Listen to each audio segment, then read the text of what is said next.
acompañarnos después de una mañana con, digamos, bastante información, una mañana que se hizo larga. Es hora de hacer las presentaciones de la tarde y estamos enfocados en los temas de productividad. Y es que en el Perú mucho hemos mirado café y cacao y miramos números generales, pero en el análisis minucioso la productividad peruana no es de las mejores. Podemos tener calidad, podemos tener inclusividad, podemos tener varios atributos, pero la calidad es una de las tareas pendientes, perdón, la productividad es una de las tareas pendientes para el Perú. Y para eso, desde la Cámara decidimos que lo mejor era tener una mirada externa, una mirada más amplia de qué ocurre, por qué vamos distintos y qué se puede hacer. Para eso hemos invitado a alguien que creemos que es bastante preparada, conocedora.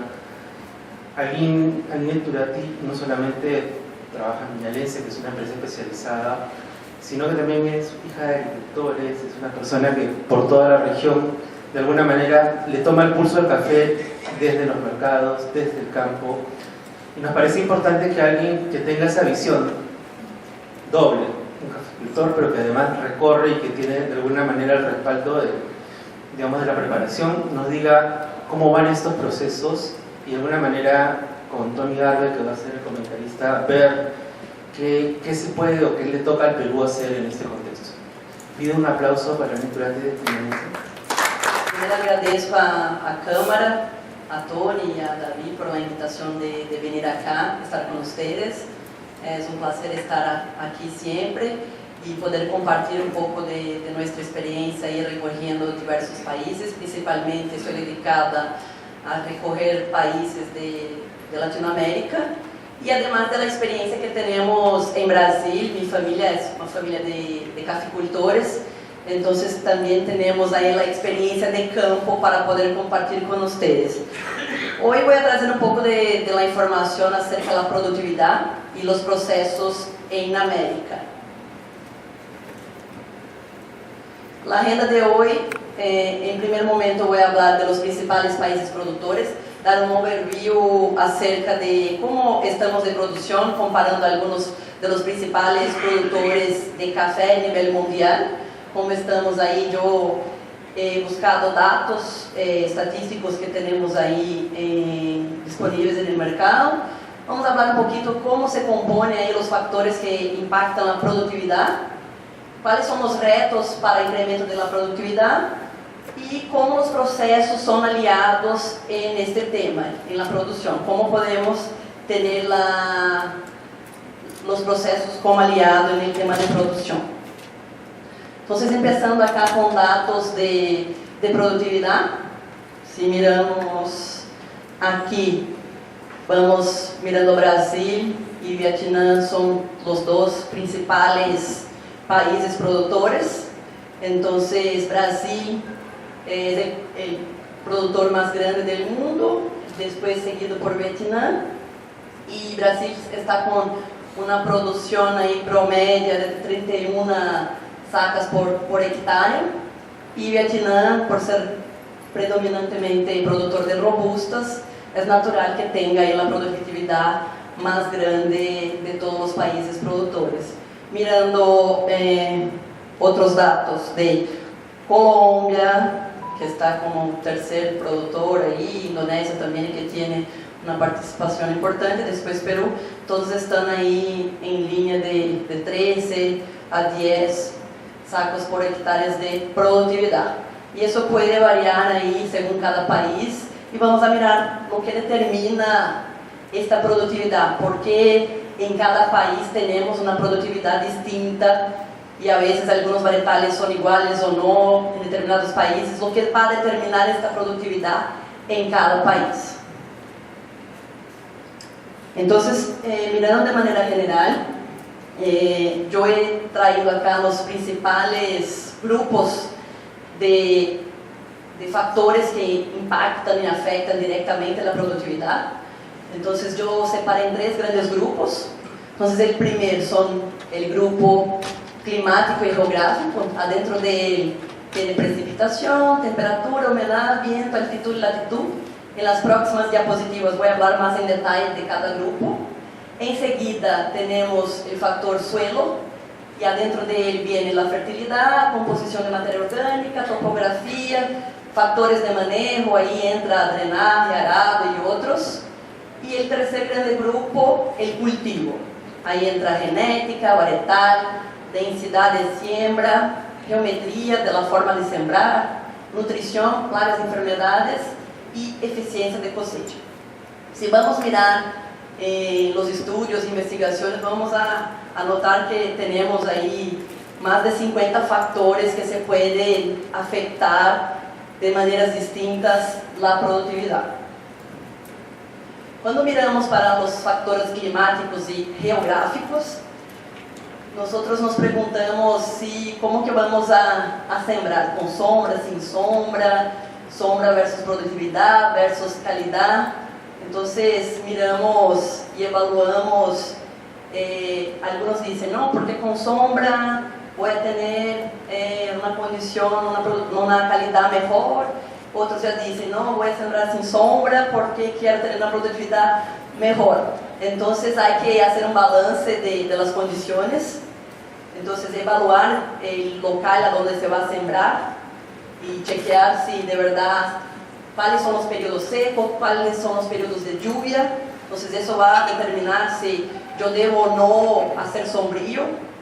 Yo he venido de Colombia, estaba haciendo una gira por las zonas cafetaleras de Colombia y por ejemplo en Colombia la área de Santander, por ejemplo, que es un departamento, allá solo se siembra bajo sombra porque están ubicados en una zona que tiene la incidencia solar y la radiación muy alta. Entonces hacen un manejo de este sombrío para que también no sea excesivo, pero si no tienen un sombrío se queman las hojas. Entonces es mucho del lugar y de las condiciones de cada región. Entonces algunas áreas son necesarias el sombrío, pero un sombrío como rompevientos y nuevos cultivos para generar ahí, permitir una retención de humedad. En Brasil este tema de rompevientos viene se poniendo ahí bastante importante en nuevas siembras para proteger los nuevos árboles y también para que se pueda proteger las hojas de los nuevos cafetos. Y la disponibilidad hídrica también en las regiones es un factor muy, muy importante en el manejo y en el cultivo. Otro factor importante de la productividad es conocer el suelo, saber cuál es el suelo y qué tiene, hacer un chequeo antes de sembrar para determinar lo que voy a necesitar ahí para promover una buena conducción de la producción y de crecimiento del árbol. Mirar si es un local que tiene va a requerir nutrientes. Usualmente lo que hacemos es llamar un agrónomo, este agrónomo va a hacer un chequeo, un análisis del suelo y bajo ese análisis vamos a mirar cuánto hay de los principales nutrientes, nitrógeno, fósforo y potasio. Vamos a mirar cuánto que hay de esos nutrientes disponibles en el suelo y bajo esta evaluación vamos a hacer la fertilización. Y además de eso también se chequea otros micronutrientes como boro, magnesio, entre otros. Y también se hace el chequeo de pH. Entonces, esos chequeos son bastante usuales y son muy importantes para determinar lo que necesita el cafetal. Entonces, eso es bastante importante y a veces algunos lugares tienen deficiencia de esos nutrientes. Si hay deficiencia de esos nutrientes, tenemos que fertilizar, tenemos que complementar este suelo.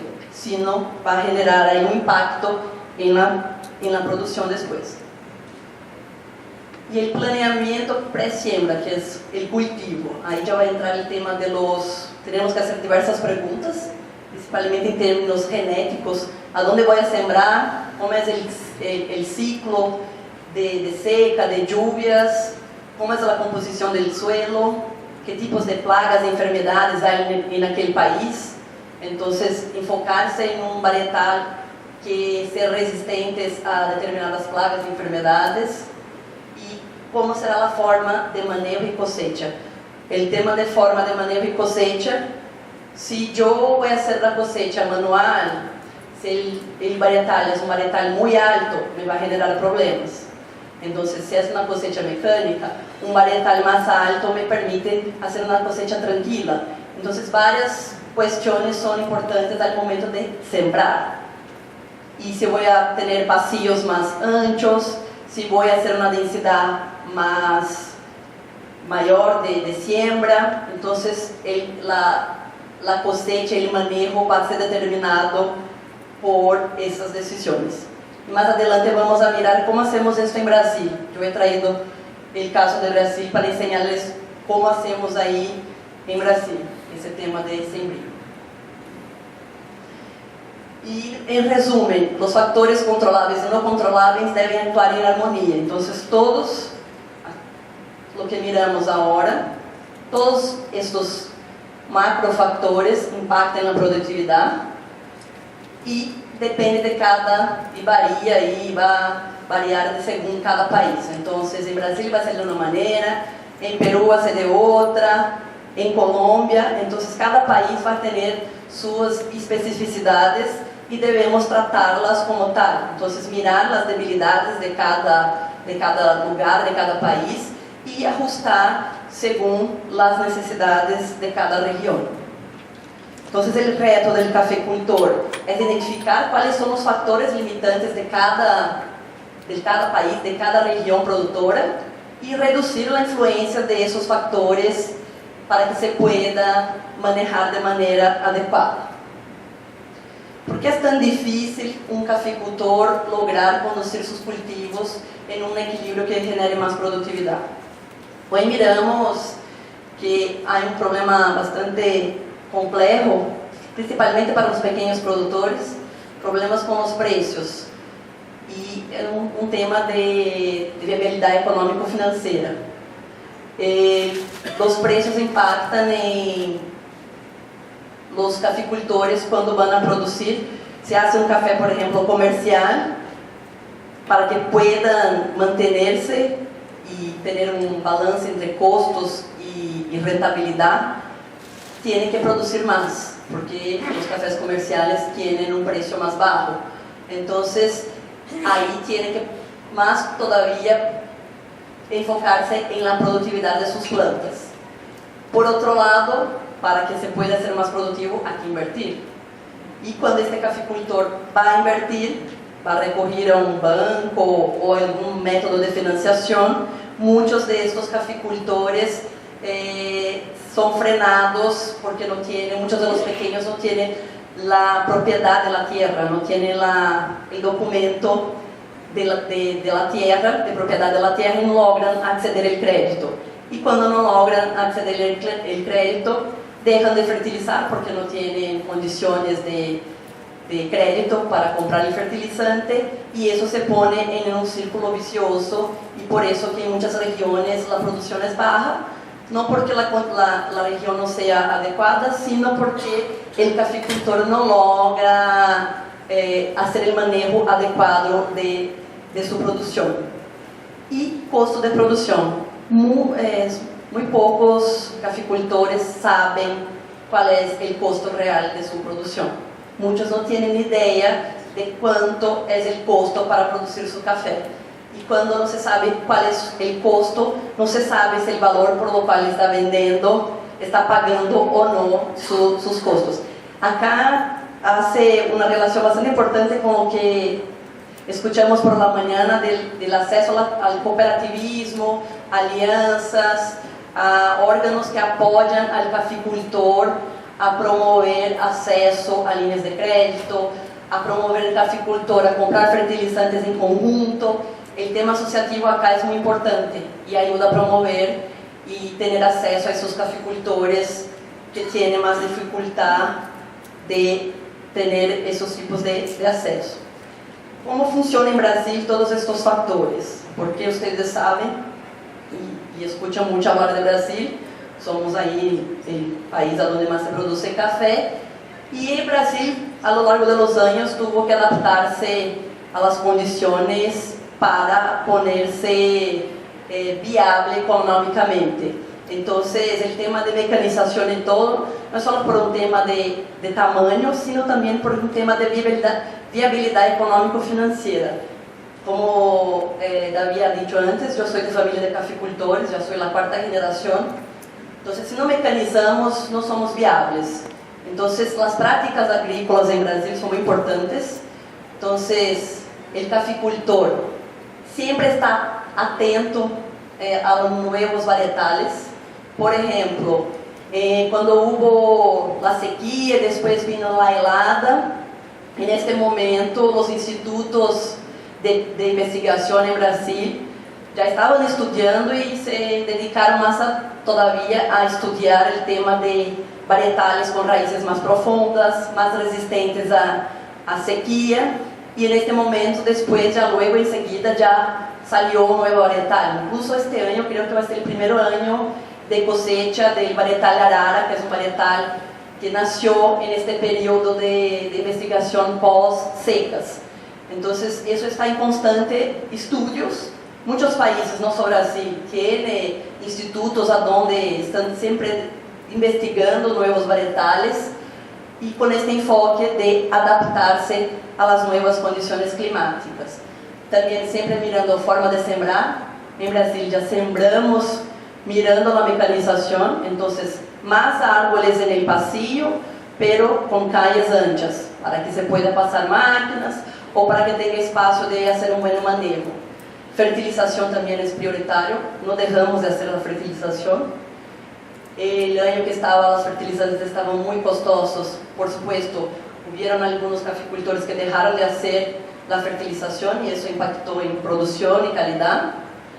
Entonces, todas las etapas, desde la siembra hasta el post cosecha, hay mecanización en grados distintos, algunas semi-mecanizadas, otras 100% mecanizadas. No es un tema de lujo o porque seamos grandes, sino por un tema de sobrevivencia. Si no mecanizamos, la mano de obra en Brasil es inviable que se pueda conducir una producción de manera económicamente viable. Entonces, o mecaniza o usted no es financieramente viable, no logra competir. Procesos post-cosecha, como también hacemos la cosecha mecanizada, tenemos que adaptarnos nuestro post-cosecha y hacer procesos distintos para separar los cafés mezclados que cosechamos. Entonces, en Brasil, hacemos solo una cosecha y se cosecha todo mezclado. Y para poder separar estas calidades de café, tenemos que hacer procesos distintos. Y en esto Brasil se diferencia mucho de todos los demás países de América Latina. Esta gráfica es bastante interesante porque ahí miramos producción, tiene datos de precio, producción y productividad. Entonces el verdito, productividad, el naranja, producción, el rojo, el arábica, producción de arábica, y el marrón acá, robustas. Noten que el área sembrada a lo largo de los años, miramos ahí, viene de los años 90, entonces tenemos acá un rango de 30 años, la área sembrada de Brasil disminuyó, pero miren la producción, sigue subiendo. ¿Por qué sigue subiendo? Porque el caficultor brasileño sigue invirtiendo en condiciones. Acá, Embrapa es un órgano que hace estudios de varietales, los consorcios, las cooperativas están todas dedicadas, enfocadas en prácticas y buen manejo para incrementar la productividad. Y mira que la productividad sigue subiendo también. Y lo interesante también es que el caficultor no es motivado, si los precios bajan, el caficultor no deja de producir, sigue produciendo. El caficultor brasileño es muy resiliente, digo yo, porque sigue, mira el precio acá, no es, la producción no está proporcional, no se movimenta según los precios, siguen produciendo igual, porque si los precios están bajos, lo que hace el productor brasileño va a intentar producir más para tener más renta, y si el precio está mejor, mejor todavía. Entonces seguimos ahí produciendo independiente de todo. ¿Y por qué que Brasil es muy competitivo? Por temas de las prácticas da forma de produzir, da forma de sembrar, da forma como miramos e temos o apoio também, porque toda esta rede de apoios, por exemplo, os consórcios, os institutos públicos, privados, o marketing que tem também, o Cafés de Brasil, o valor que chega, temos menos intermediários entre o produtor e o comprador, então o valor que chega ao cafeicultor é mais grande do que em outros países. Então, em Brasil, o cafeicultor tem menos intermediários até chegar ao comprador final. Então, sobra mais renta ao produtor. E a vezes alguns nos dizem: mas Brasil se logra mecanizar porque não temos montanha. Pero esse é um mito, porque em Brasil 75% de nossos cultivos está em montanha. Pero, e como cosechamos em Brasil? Hoje, grande parte está muito pouco está em manual, e lo demás as máquinas semi-mecânicas, as manitos que cosecham aí com os cosechadores, e as máquinas grandes. E manual muito pouquito. E o que hacemos em uma parte de montanha? Como mecanizar em montanha? Hacemos terraças. Então, antes de sembrar, já invertimos um pouco mais e hacemos terraças. E estas terraças nos permitem fazer uma prática agrícola muito mais viável. É muito mais fácil de cosechar, é muito mais fácil de fertilizar, controlar plagas e enfermedades com esta maneira de siembra. Então, se põe muito mais econômico também em termos de custo de mão de obra. O tempo que trabalhador leva para fazer a cosecha ou o manejo de uma finca bem sembrada, bem ordenada desta maneira, é muito menos custoso que uma finca que esteja toda em montanha, com uma densidade super alta, onde o cafeicultor tem dificuldade para aceder aos árvores, tem dificuldade para caminhar, tem dificuldade para recolher o café do piso. Então, todo já é feito e planeado de maneira que se pueda conduzir com menores custos possíveis. Acá são os números que me gusta sempre trazer, que é a proporção de volúmenes, como é uma pessoa cosechando seletivamente, logra cosechar um volume. Vamos dizer que é uma canasta de café. E um cosechador que vai cosechar por ordenha, raspa, que é o número 2 acá, que saca todo o que tem na rama de uma sola vez, logra ser 3 a 5 vezes mais que o primeiro. Mecanizada.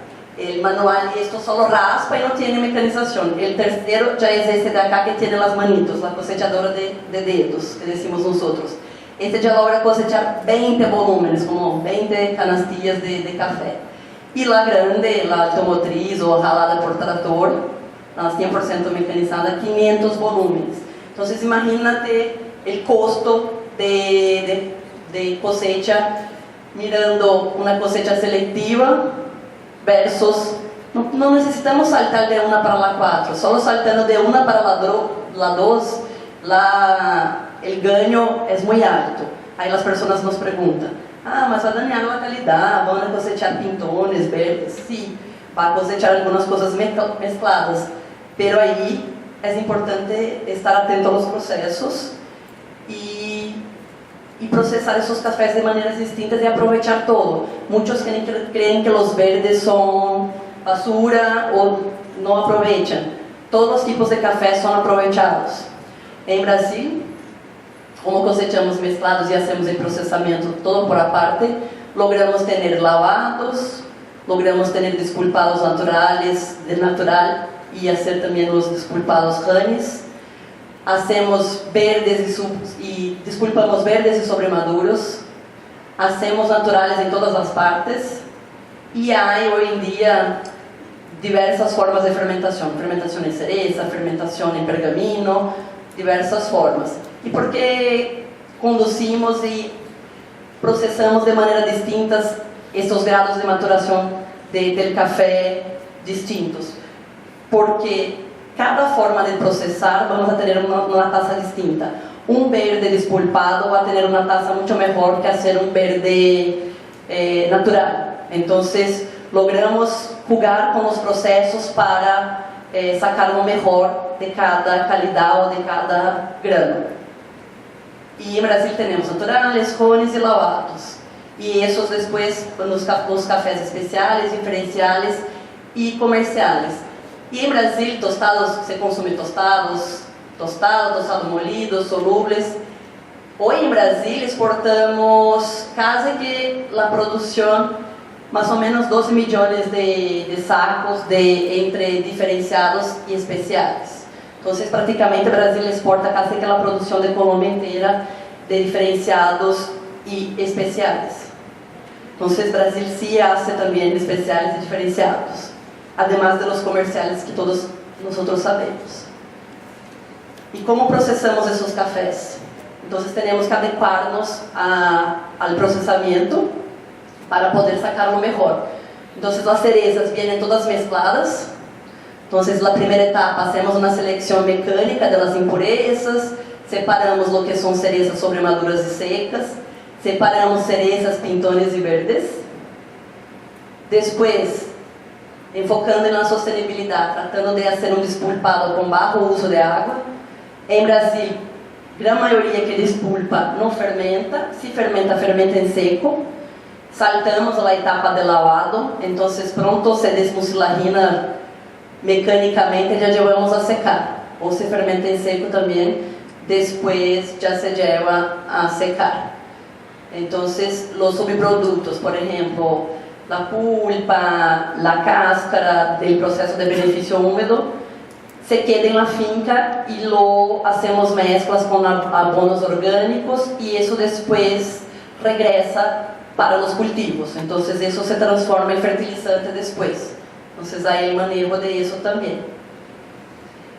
Y también estamos enfocados ahí en tratar de hacer el procesamiento de una manera que no haya daños físicos. Entonces hacer un buen despulpe, desmucilaginado y un secado y almacenaje adecuados para que podamos después competir en el mercado. El procesamiento no va a crear la calidad del café, pero él va a mantener o puede destruir o cambiar la calidad si no lo hacemos bien. Entonces el procesamiento va a resaltar las calidades, o si yo no lo hago bien, yo puedo dañar la calidad. Vamos a mirar cómo. Me gusta de esta tabla, acá es bastante interesante. Acá están todas las etapas del procesamiento. Entonces desde la cosecha, selección, despulpe, remoción del mucílago, todas las etapas hasta el almacenaje. Y lo que está en rojo, entonces lo que está en el triángulo azul, son las etapas que yo puedo generar defectos. Lo que está en verde son etapas que me ayudan a quitar defectos o eliminar impurezas y defectos. Acá, mira, despulpe, remoción del mucílago y secado son las etapas que me afectan directamente a la calidad en taza.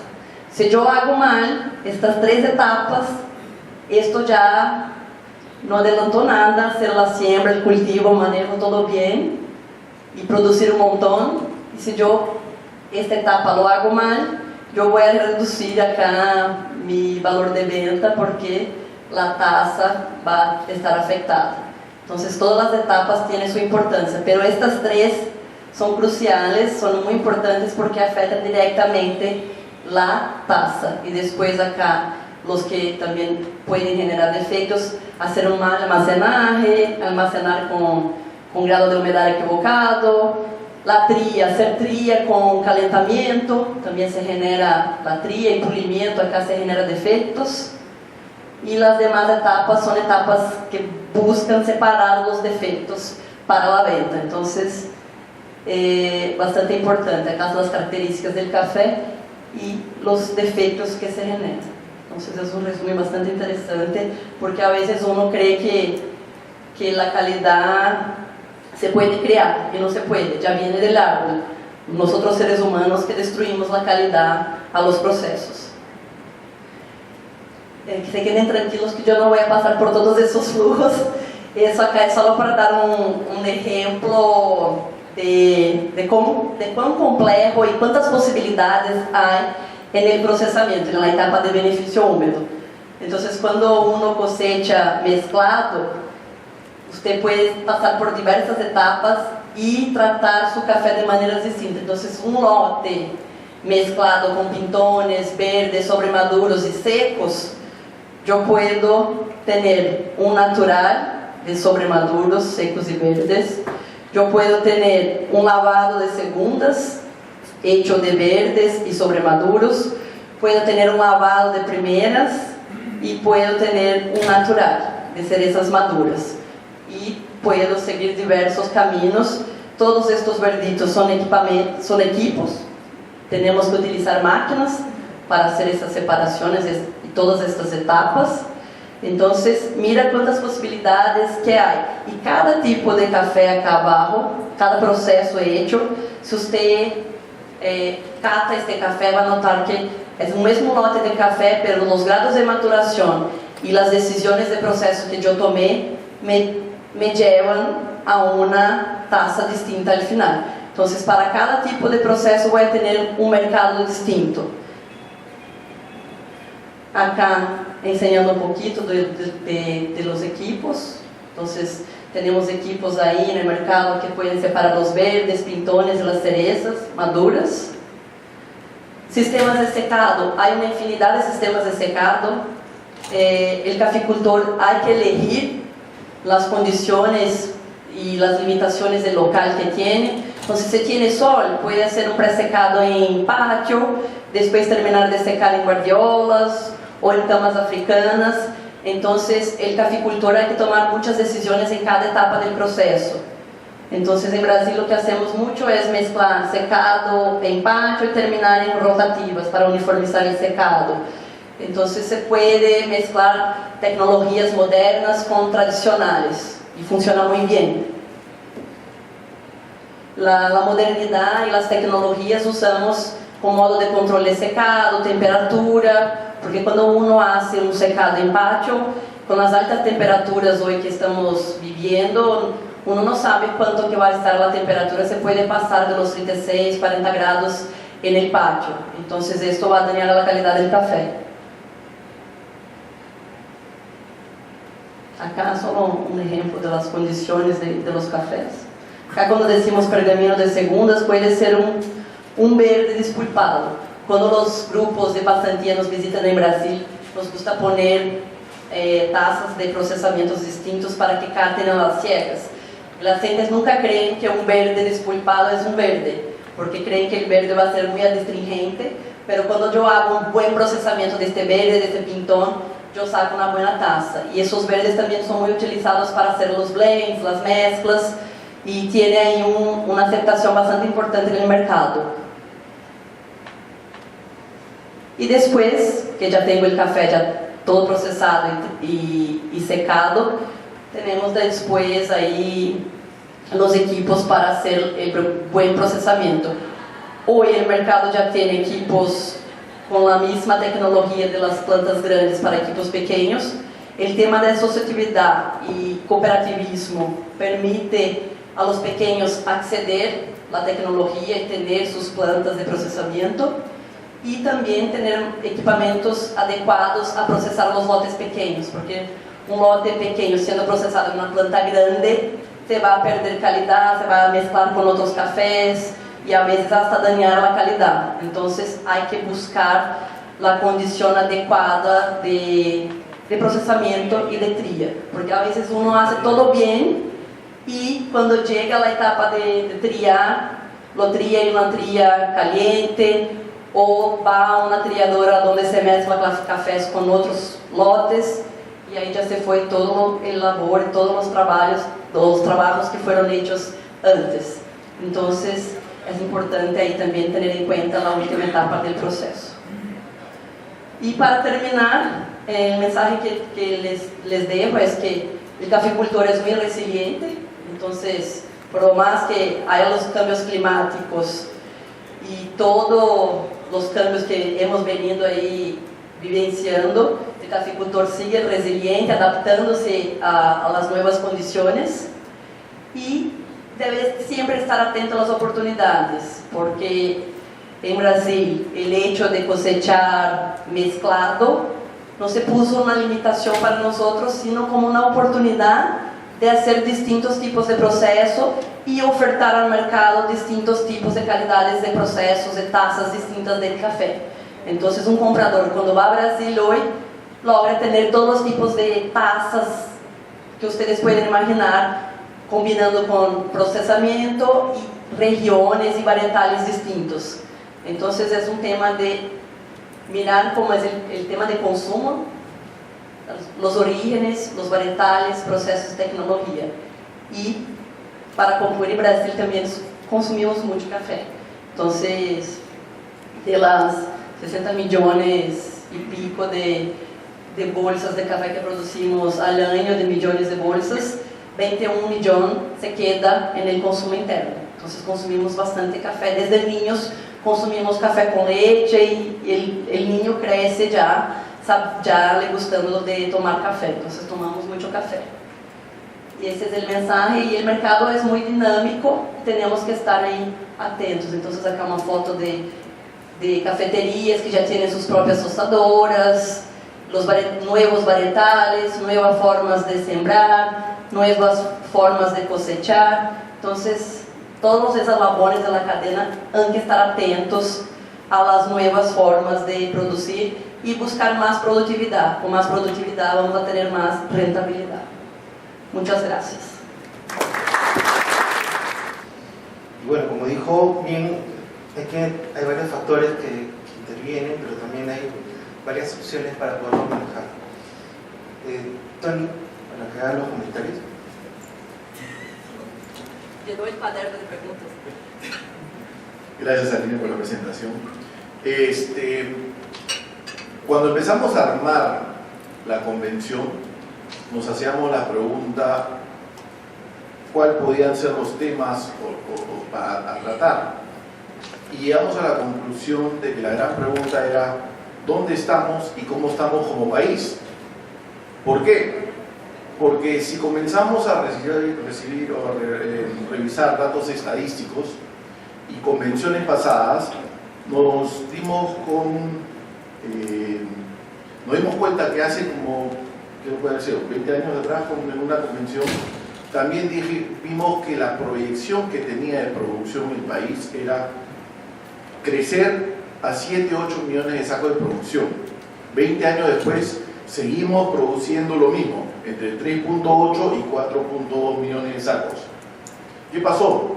Hemos crecido en hectareaje, pero nuestra productividad bajó. Seguimos hablando de 12.5, 13.5 quintales por hectárea. Es bajísimo, comparado con otros países. Nuestro competidor cercano, que es Honduras, está en 20 y tienen menos extensión agrícola que nosotros. ¿Por qué? Puede ser una de las cosas que dijo Aline. Tienen un instituto donde se preocupan por hacer estudios de suelos, que nosotros generalmente no hacemos, y ver nuevas variedades que puedan crecer en distintas zonas. Acá simplemente igual, creo que seguimos trayendo semillas caletas o de contrabando y comenzamos a plantarlas en ciertos sitios, ¿no?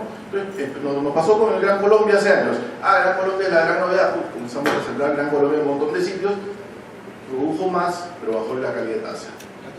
Castilla, geishas ahora, tenemos geishas en varias zonas.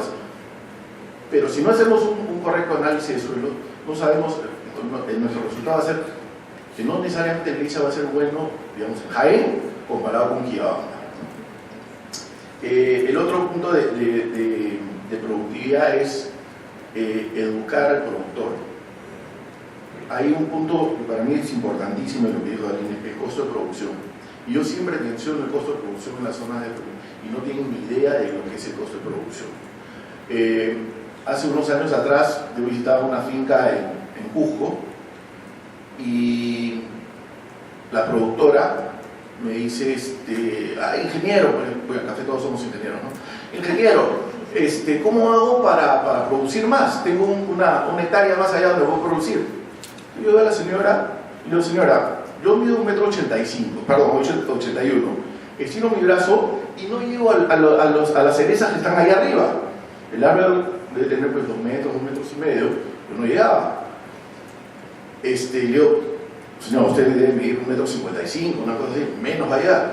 ¿Qué pasa con esa cereza? Se cae y se pierde. Se cae y se pierde, ok. Y casi toda su finca era igual, del mismo tamaño. Y le digo, señora, ¿por qué no poda o corta el árbol? Me dice, no, ingeniero, usted está loco. Ese árbol le da sombra a mi patiecito acá, donde juega mi hija. Es más, mi hija juega con el árbol. Así, sí, escucha, bueno. Y de ahí viene el otro punto. Es más, yo crecí jugando con ese árbol. Yo siendo buena gente le digo, señora, usted debe tener, ¿qué? 28 años, 30 años. No, tengo 42. Entonces, el árbol que tenía, como 40 años. Eso es un poco lo que nos pasa. Seguimos teniendo muchas plantaciones antiguas. Hay plantaciones nuevas, sí. Yo he visto plantaciones en zonas bajas de 800 metros que la productividad que tenían era casi 80 o 90 quintales por hectárea. Pero era una finca bien trabajada, ¿no? Que es un poco lo que nos falta a nosotros, ¿no? Entonces, básicamente, las dos cosas principales que nos faltan: institucionalidad, para comenzar a ver qué podemos hacer y dónde podemos crecer. Terrenos hay.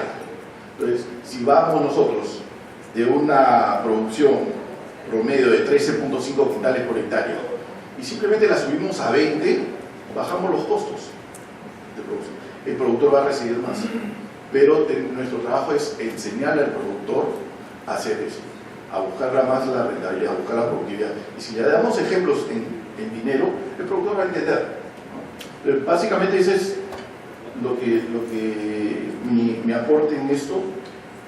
Hemos visto el ejemplo de Brasil, que podrían algunas cosas aplicarse en Perú, otras no necesariamente pueden ser aplicadas. Pero es un buen ejemplo de cómo ellos han ido cambiando y cómo han llegado a ser el productor más grande del mundo. Hay dos puntos ahí. Uno, es el país productor que más café consume. ¿Cuánto café consumimos nosotros? Y segundo, el otro dato que nos dio, que siempre estamos teniendo en mente que ellos no venden café de especialidad. Ya nos dio el dato que aproximadamente el 20% es de la producción es café exportable como especialidad. Pero no es tampoco tan cierto que ellos no producen buen café. Gracias. Bueno, la idea también es un poco, la presentación ha sido bastante amplia y de alguna manera, como bien dijo, hay cosas que se pueden controlar, pero también hay que saberlas. La idea de esta es, no sé si hay preguntas, porque el abanico es grande lo que quedaría. A ver, hago una pregunta de Sergio y la segunda pregunta, ¿no hay otra? El señor Ernesto. Entonces serían dos preguntas. Pregunta, respuesta, pregunta. En línea, ¿no? Ya en dos convenciones atrás tuvimos la presencia de nuestro amigo de Costa Rica, ¿cómo se llama? Álvaro Llobé, bien alineado a lo que Aline nos ha estado exponiendo el día de hoy sobre los factores, no, digamos que debemos tener en consideración para tener una caficultura de calidad, ¿no? Creo que ahí en esto hay que centrarnos. Tony lo dijo muy claro: si no apuntamos a la rentabilidad y a la optimización de los recursos, no vamos a generar rentabilidad. Y para eso los modelos o los sistemas que nosotros como organizaciones de cooperación promovamos tienen que estar acorde a esto. Sin embargo, yo veo ahora algo de conflicto con... ¿Aló? Bueno, algo de conflicto cuando se están proponiendo sistemas que no apuntan a eso. ¿Somos café o vendemos carbono? Y creo que tenemos que ser conscientes que se va a ver afectado por una recomendación nuestra es el pequeño productor, que en el caso de Perú representa entre el 65 a 70% del ingreso familiar. Gracias. Más un comentario de pregunta. Solo para ampliar el concepto de lo que Brasil produce en cuanto cuanto a café, como lo dijo Tony, se considera o se conoce o se difunde acá de que el café que se produce en Brasil es principalmente robusta en cuanto a volumen y que la calidad del café no es buena.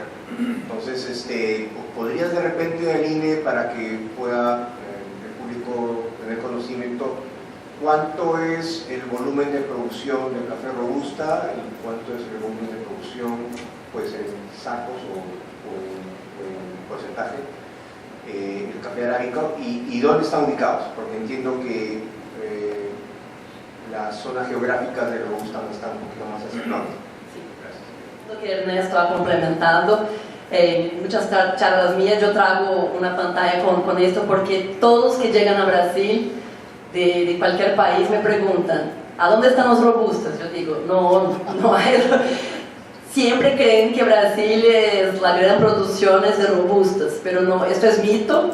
Brasil, la producción de arábicas es más o menos entre 75-80% de arábicas y varía de año a año, 25-30% de robustas. Este año robustas está cayendo un poco, el año pasado fue más grande, entonces se queda ahí en este balance. Y los arábicas están más en la región de Minas Gerais, São Paulo, antiguamente había en Paraná, pero ya hace mucho que eso por las heladas cambió de lugar. Y los robustas están en las zonas más calientes que están en Rondônia y el departamento de Espíritu Santo. Espíritu Santo tiene robustas y tienen arábicas de buena calidad. Entonces es un poco de mito. Incluso en Rondônia, que es una nueva región de robustas, están tratando de hacer robustas de calidad y están haciendo los mismos etapas de procesamiento que se hace con los arábicas, están haciendo con los robustas. Entonces están sacando robustas bastante interesantes, con tasas interesantes también, solo de cambiar la forma de procesar, porque usualmente los robustas lo cosechan verde, lo meten temperatura a las alturas, ya hacen todo malo, desde de la forma de cosechar hasta la forma de producir. No están preocupados en hacer volumen y cero calidad. Ya en otras zonas, en las zonas de Rondônia, están sembrando bastante robustas enfocados en calidad. Entonces el mercado de robustas está cambiando bastante. Incluso en Colombia empezaron a sembrar robustas también. Entonces tenemos que quedarnos atentos porque es un mercado más rentable y ahora que los precios de los arábicas y robustas están bastante cercanos, las gentes están más animadas en sembrar robusta por la productividad, porque quieren producir más, tener más producción, más plata en el bolsillo. Son pocos los que hacen lavados o semilavados. Cuando hacen algún procesamiento distinto, hacen los semilavados. Entonces el desarrollo del equipo de desmucilaginar fue hecho en Brasil. Entonces el hecho de hacer desmucilaginado mecánico fue creado en Brasil.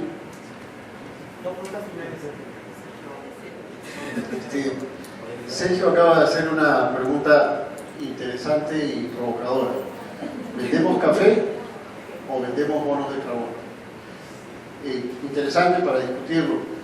Personalmente pienso que no son contradictorios. O sea, creo que parte de la salida es diversificar un poco lo que he planteado en la exposición, ¿no? O sea, los productores pueden sembrar árboles y ese bono de carbono sí se puede vender. Pero el mayor generador de gases de efecto invernadero en países con poca productividad como el Perú es la deforestación. O sea, un productor como decía Tony, con 12 o 13 quintales, cuando el precio del café está bueno, lo que hace es cortar y sembrar más área con baja productividad, ¿no? Y entonces, en el cacao pasa lo mismo. En los datos que yo presenté, si mides solamente, digamos, desde el cultivo hasta el consumo, digamos, sale X. Si le agregas, ahorita no me acuerdo, si le agregas la deforestación, te sale 2X, o sea, duplica. Y en el caso del chocolate oscuro, triplica la huella de carbono. Entonces, de lo que se trata es de evitar la fuente principal de deforestación o de emisión de CO2, que es la deforestación. Entonces, la mejor productividad y la diversificación, sembrando maderables o árboles, es clave en la nueva agricultura del café y del cacao. Es mi punto de vista, pero me gustaría conocer tu punto de vista, Alina. Aline. Bien, ok, gracias. Yo estoy de acuerdo también con la posición de nuestro amigo. Incluso el tema de los árboles y todo en Brasil, hay muchos proyectos que incentivan la siembra de árboles. Hay las áreas de preservación que hay que tener. Y estas áreas de preservación, incluso ahora con esos cambios climáticos que estamos vivenciando en Brasil, ayudan a proteger del exceso de viento, exceso de calor y retener la humedad en el suelo. Entonces, el tema de... Decimos también que hay muchas áreas con consorcio con otros tipos de... Algunos que siembran árboles de corte, otros árboles macadamia, hay mucho consorcio con macadamia también. Entonces hay varias maneras de conducir esto y eso está cada vez más fuerte ahora con la legislación de Unión Europea, está bastante activo. Y en Brasil también tenemos las leyes ahí decimos de matas ciliares, que son las áreas en las fincas que hay que proteger. Si el caficultor las desmatan, ahí tienen sanciones y multas bastante graves. Ahí tenemos los cacaos que llamamos de cabruca, que es el cacao que nace nativo. En realidad no es nativo, pero ya hace tanto tiempo que se ha sembrado y todo, que la floresta, los árboles crecieron alrededor y el cacao se quedó en medio de la floresta. Y hay muchos proyectos incentivando que hagan un buen manejo de este cacao de cabruca, que solo agregando calcário, cosas sencillas, logran doblar la productividad. Entonces, a veces un manejo muy sencillo logra doblar la productividad. Entonces, hay proyectos ahí en Brasil, en esas zonas donde hay cacao, que llamamos de cabruca, que están invirtiendo en esto. Y afuera las otras áreas donde están sembrando bajo soja y ya son otros tipos de cacao y el CCN51. Pero en términos de mirar, en términos de productividad, hay muchos programas enfocados en eso. En café, nuestra consultoría está enfocada participa del IGCP, que es la parte del programa de sostenibilidad, la plataforma global del café, y en cacao con World Cocoa Foundation, que tenemos un proyecto que se llama Cocoa Action. Los dos proyectos están bastante parecidos, incluso las primeras charlas ahí, creo que fue Angélica que estaba hablando de solidariedad, muy similares a los proyectos de plataforma global y de Cocoa Action. Entonces está bastante alineados. Ahí me quedé bastante contenta de mirar que en otros países también tiene proyectos enfocados en agricultura generativa, asociatividad. Entonces yo creo que ese es el camino. Gracias. Dos preguntas. Una, ¿qué tan importante es la exportación de honeys brasileños dentro del total? Número uno. Y dos, si Brasil ya aprobó la importación de cafés verdes o todavía están prohibidos los drawbacks y los diferentes sistemas que protegen la agricultura o la caficultura brasileña. Por la última, los verdes siguen prohibidos. Entonces es una manera también de... Sí, entonces el mercado brasileño también protege su producción. Entonces Nestlé armó una planta ahí, también quería traer café de afuera y tuvimos problemas. Entonces sigue prohibido llevar café verde para Brasil. Y el tema de yo no tengo el número exacto de honeys, pero están adentro. Cuando yo digo 12 millones de especiales y diferenciados, eso se divide 4 millones en especiales, y ahí los honeys y cafés bien puntuados, arriba de 84 puntos, entran ahí. Y los que están entre 80 y 84, los diferenciados, que son los cafés de cápsulas, monodosis, ahí que están más al medio del mercado, son 7 millones. Entonces está más o menos así, no tengo el número específico de honeys. En Brasil, una cuota muy pequeña, los que llamamos de cereza descascarados, los cafés CD y que son los semi-lavados para nosotros. Entonces no tengo este número específico, pero me imagino que están adentro de estos más o menos 4 millones ahí de sacos.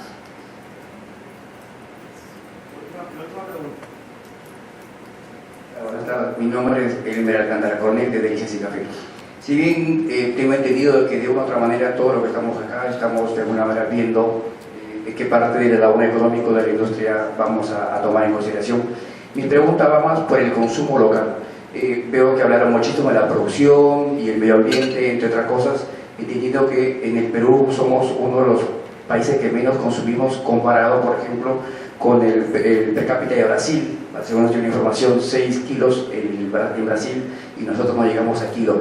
Desde la Cámara de Comercio, de la Cámara del Café, ¿qué se está haciendo para generar cultura del consumo del café peruano, sabiendo que tenemos calidad en cuanto a la producción, pero lamentablemente pues dejamos que afuera se consuma? Yo vengo de vivir muchos años fuera del país y vemos cómo afuera se consume el café peruano como el de otros países y acá no lo tenemos en consideración. ¿Qué cultura se está generando o qué empiezan a hacer desde la Cámara del Café como para que en el Perú al menos haya más cafeterías en los barrios? Por ejemplo, nosotros estamos en Los Olivos y no contamos con cafetería de especialidad y el consumo es altamente bajo. Gracias. Bien, digamos, no es una pregunta del panel, que sería importante, pero te responde de dos formas. Una es que el consumo del Perú aumenta, y aumenta básicamente porque lo estamos comenzando a conocer. Y aumenta también porque es básicamente el molido que se está moviendo, aunque también, digamos, la dinámica del mercado, esta no es una presentación de consumo, esta es de otro eslabón, pero o sea, lo bueno es que se mueve porque también la gente tiene más consumo fuera del hogar. De hecho, en la Cámara tenemos un curso de cafeterías y de hecho nosotros de alguna manera tratamos de llegar a ese segmento, que también es un segmento complicado. Para tener una cifra, la pandemia afectó grosso modo un 15 a 20% o más de cafetería de especialidad que de alguna manera, como eran jóvenes, no tuvieron para agarrar los programas del Estado de recuperación. ¿Qué podemos decir sobre esto? La cultura de café sería de alguna manera estos espacios. Después de esto vino un concurso filtrados. Nosotros vamos a hacer 4 concursos este año. No sé si alguien más financia 4 concursos. Vamos a hacer 4 filtrados, 4 arte latte. Y la verdad que lo hacemos desde nosotros mismos. O sea, si bien es cierto, la convención, gracias, tiene varios auspicios, pero ese tipo de cosas a veces no se auspician completamente. Y nosotros lo hacemos porque tenemos un compromiso, tenemos el Expo Café, entendemos que el consumidor requiere ese tipo de cosas y entendemos que el proceso para ir a una cultura es educar. Educar que puedes tomar un café distinto, educar que la ocasión de consumo de café no es solo en la mañana, no es solo para quitarte el sueño, pueden haber distintos momentos. Y educar para que también quizás pruebes un nuevo café. Entonces, hacemos varias cosas, pero creo que el tema es que la gente piensa que se puede resolver con una fórmula mágica. Creo que ahí también alguien puede resolverlo. Eso se logra cuando ya hay un mayor consenso, pero creo, y esta convención es un ejemplo de eso, hoy día tenemos casi 140 personas acá. Entonces, lo importante es que hablemos de eso, y gracias por la pregunta, pero también lo importante es seguir la estructura del programa, porque eso, por ejemplo, es la Expo Café. ¿Okay? Entonces, Aline, tú... Quiero agregar ahí el tema, siempre cuando estamos diciendo que queremos incrementar consumo, ya queremos saltar de frente para el consumo especial. Pero ahí en nuestra empresa también tenemos, ya participando de diversos programas de consumo, incluso el Toma Café en Colombia, que fue bastante exitoso. Y miramos en estos programas de incentivo de consumo que un mercado que no consume mucho, cuando empieza a consumir, empieza por el primer tramo primero step de la escalera. O sea, va a empezar por cafés solubles, que son más fáciles de preparar, menos costosos. Después van mezclados con leche, preparos de otros tipos de cafés, después van para los diferenciados, monodosis y cafés mejores, y después van a llegar al nicho de mercado que son los cafés especiales. Entonces, si queremos incrementar la capacidad de consumo de Perú para, por ejemplo, 6 kilos per cápita, no va a ser solo de cafés especiales. Eso sería bastante utópico y un sueño decir que vamos a tomar 6 kilos de cafés especiales por año, no es real eso. Entonces tenemos que tener también ahí bastante una visión de que el mercado es una pirámide y el café especial está al tope. Si todos empezamos a consumir especial, va a tener un desequilibrio ahí y no va a sostenerse. Entonces el consumo, los países donde consume mucho, es de la base. El café del todo día, el café diario son los cafés más bajos y eso va subiendo. Y por cultura y por tema social y todas las gentes van aprendiendo y van subiendo. Entonces la pirámide va creciendo, pero siempre el especial está arriba, diferenciados de los comerciales. Entonces yo creo que el camino es de la base para arriba. Es muy difícil empezar al revés. Yo creo que el camino hay que empezar desde abajo. Por ejemplo, el consumo en China, en países que tienen la costumbre de tomar té, seguramente están empezando por los solubles. Venden muchos solubles, liofilizados y los listos para tomar. Entonces no están empezando. Por supuesto que también se incrementaron los especiales, pero la proporción siempre los más bajos es un volumen más grande. Entonces hay que reflexionarse un poco acerca de eso. Sí, además, bueno, un dato para que el Eco Norte, creo que nosotros teníamos 2 cafeterías en SAS alguna vez, ahorita no lo tengo en la mente los nombres, pero sabemos que es otro fenómeno. O sea, también las cafeterías de especialidad han comenzado a abrirse, hay en regiones, el mercado es dinámico, pero como bien dijo Alina, ¿verdad? Cualquier programa de consumo comienza con una base que incluye y no incluye. Entonces esa es un poco la función. Más bien pido un aplauso para Alina. Gracias por su presentación.